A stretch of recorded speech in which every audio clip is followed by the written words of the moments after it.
Tampok ang mayamang kulturang Pinoy sa pagbubukas ng Philippine Pavilion sa Osaka, Japan. Layo nitong mas may pakilala pa ang Pilipinas sa buong mundo at mapalakas ang turismo. May unang balita si Katrina Son.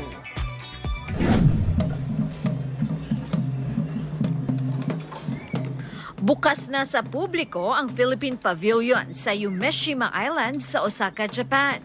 Ang official opening, pinangunahan ng COO ng Tourism Promotions Board na si Maria Margarita Montemayor Nograles at ni Ambassador Milen Garcia Albano, ang Philippine Ambassador to Japan.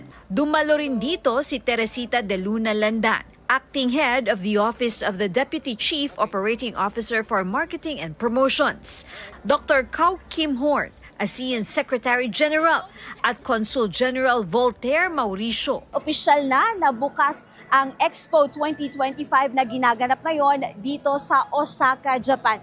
At may ilan na rin tayong mga kababayan na nakapila ngayon dito at nag-aantay na makapasok sa loob ng Philippine Pavilion. May ilan pa nga na dumayo pa mismo rito mula sa Pilipinas para makita lang ang Philippine Pavilion. Sa dinami-dami po ng mga kasamang bansa dito,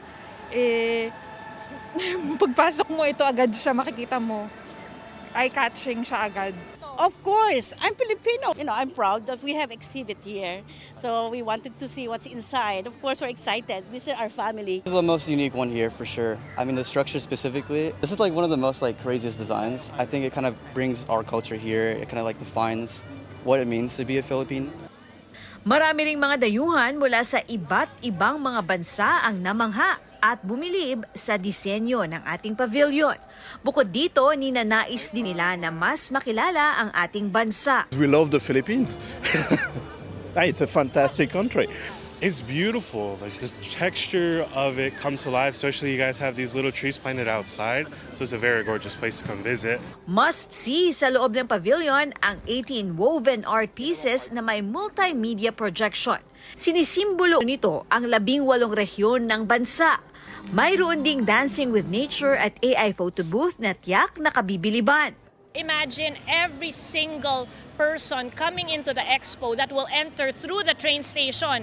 Dun sa entrance natin, the first thing that they will see is our Philippine Pavilion. Pagpasok nila sa pavilion natin, pag-alis, of course, I want them to want to visit the Philippines. Magtatagal naman ang Expo 2025 hanggang Oktubre ngayong taon.